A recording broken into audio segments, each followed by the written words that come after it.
Bonjour à tous, donc comme vous avez vu c'est officiel, Hervé Renard a quitté l'équipe nationale du Maroc, et c'est une surprise pour personne parce qu'on s'y attendait tous. Donc dans cette vidéo je vais vous dire ce que je pense de son départ, et je vais aussi vous dire ce que j'ai pensé de son passage avec le Maroc, et enfin je vais vous donner les noms des meilleurs remplaçants possibles. Donc c'est parti pour cette vidéo.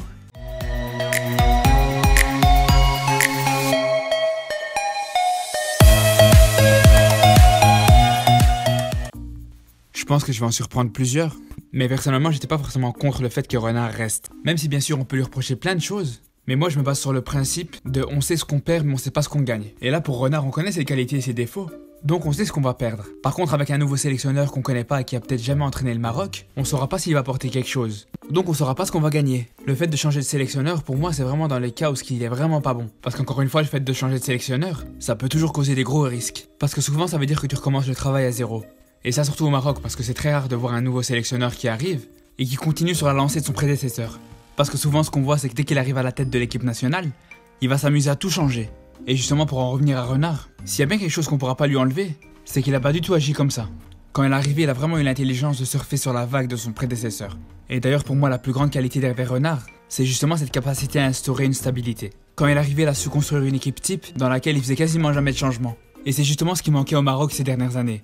À chaque match, on voit une équipe totalement différente, à tel point que l'équipe elle était toujours en construction. Et si on en revient à Renard, on peut dire que son passage on va le diviser en deux. Dans la première partie, on peut rien lui reprocher. C'est depuis son arrivée à la Coupe du Monde. Je pense que jusque là, le bilan du Français il est très bon.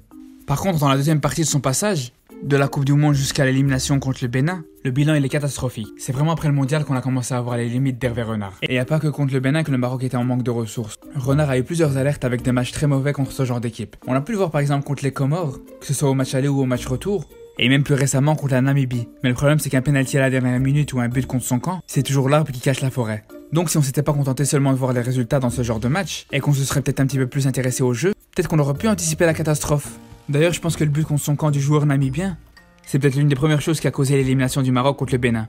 Parce qu'un petit 0-0 contre la Namibie, ça aurait peut-être remis les pieds sur terre à Renard et à ses joueurs, et peut-être que comme ça ils auraient pas pris de haut le Bénin. Après quand on prend en compte la période où ce que le Maroc a été le plus mauvais, sur toute l'ère d'Hervé Renard, c'est tout simplement depuis qu'il a décidé de partir. Parce que comme il a dit dans plusieurs interviews depuis son départ, il savait déjà qu'il allait quitter le Maroc depuis la Coupe du Monde. Et comme par hasard, c'est à ce moment-là que le niveau de jeu a commencé à diminuer. Et puis c'est pas vraiment un hasard, parce que depuis la Coupe du Monde, on voit que Renard il est beaucoup moins investi. Que ce soit à cause de ses activités familiales et personnelles, qui font qu'il passe beaucoup de temps au Sénégal, mais aussi sur des petits détails qui ne trompent pas. Parce que sur toutes les équipes qualifiées pour la Coupe d'Afrique, Renard c'est le seul qui n'a pas fait de conférence de presse après le dernier match de préparation juste avant la CAN. Il a préféré envoyer son adjoint, alors qu'on sait tous que cette conférence de presse c'est la plus importante avant la Coupe d'Afrique. Après un autre exemple, c'est à la fin du match amical Maroc-Zambie, il est parti saluer les supporters zambiens et il a complètement snobé les Marocains qui l'acclamaient. Enfin voilà, après moi à titre personnel, j'ai bien vu qu'il était de moins en moins investi avec le Maroc, à tel point que j'ai même sorti une vidéo avant la Coupe d'Afrique, où je vous dis pourquoi il va quitter le Maroc après la CAN. D'ailleurs le lien il est dans la description si vous voulez voir la vidéo. Enfin voilà, pour ce qui est de l'avenir, on a vu plusieurs noms pour remplacer Hervé Renard. Je vais d'abord vous dire ceux que je veux surtout pas voir, et après je vais vous dire les profils que je trouve intéressants. Déjà il y a deux noms qu'on entend beaucoup, c'est Genesio et Laurent Blanc. Vous êtes sérieux là? Il y a quelque chose qu'il faut comprendre une fois pour toutes. L'Afrique c'est un continent à part. Ça a absolument rien à voir avec l'Europe. C'est presque un autre sport. Donc il faut vraiment arrêter d'aller chercher des entraîneurs qui ont aucune expérience en Afrique. Après si tu veux vraiment prendre un entraîneur qui a pas beaucoup d'expérience dans le football africain, prends au moins Carlos Queiroz, parce que lui au moins il a prouvé sur la scène internationale comme entraîneur. Mais qu'est-ce que tu vas aller me chercher des poubelles qu'on veut même pas d'eux dans leur propre pays s'il te plaît?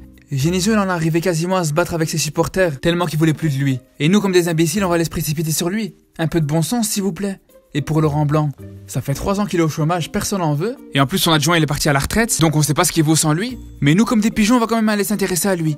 Parce que ce qu'il faut savoir, c'est qu'un entraîneur qui a toujours travaillé avec le même adjoint, tu verras ce qu'il vaut réellement seulement quand il s'en sépare. Et là le fait de vouloir prendre Laurent Blanc sans gasset, c'est comme si tu veux acheter une voiture, tu l'essayes, tu vois qu'elle marche quand même bien, et qu'au dernier moment le vendeur il change de moteur, mais que toi comme un hamar tu veux quand même acheter la voiture alors que tu l'as jamais essayé avec le nouveau moteur. Enfin bref, il y a un autre nom qu'on a entendu parler mais je suis pas trop fan, Hossein Mota. C'est un entraîneur marocain qui par définition il connaît très bien le football africain, mais le problème c'est qu'il a un style très défensif, et comme vous le savez c'est pas du tout ce qu'a besoin l'équipe nationale du Maroc. Je pense qu'il faudra plus le profil d'entraîneur qui sera capable de travailler sur l'animation offensive, parce que vous avez bien compris que c'est le problème du Maroc en ce moment. Après ce qui m'inquiète aussi par rapport à lui, c'est son manque de référence européen. Il a toujours travaillé sur le continent asiatique ou africain, et je pense que pour le Maroc il faudrait un entraîneur qui connaît bien l'Afrique mais aussi l'Europe. Parce que le but c'est de faire un mix entre les joueurs qui jouent en Europe et les joueurs qui jouent en Afrique, pour jouer contre des équipes africaines. Et pour moi les entraîneurs qui ont le plus ce profil là, d'abord c'est Regragui, il a été formé en France, mais actuellement il entraîne le FUS de Rabat, avec qui il a gagné le premier titre champion du Maroc pour le club. Et ce qu'il faut savoir sur lui, c'est qu'il a aussi joué en équipe nationale, Et il a été aussi entraîneur adjoint de l'équipe du Maroc en 2013. Donc en plus de connaître l'Europe et l'Afrique, il peut se permettre aussi d'avoir une bonne expérience sur la scène internationale. Et justement un autre coach qui connaît bien l'Europe et l'Afrique en même temps, c'est le coach Vaïd. Personnellement je trouve qu'il serait vraiment intéressant avec le Maroc. Vous savez tous ce qu'il a fait avec l'Algérie. Il a montré que c'était un grand meneur d'hommes, mais aussi un très bon tacticien. Et ce que les gens oublient beaucoup, c'est qu'il connaît bien le championnat du Maroc. Parce qu'il a déjà entraîné le Raja, avec qui il a gagné une Champions League africaine. Donc voilà, merci d'avoir regardé cette vidéo jusqu'à la fin.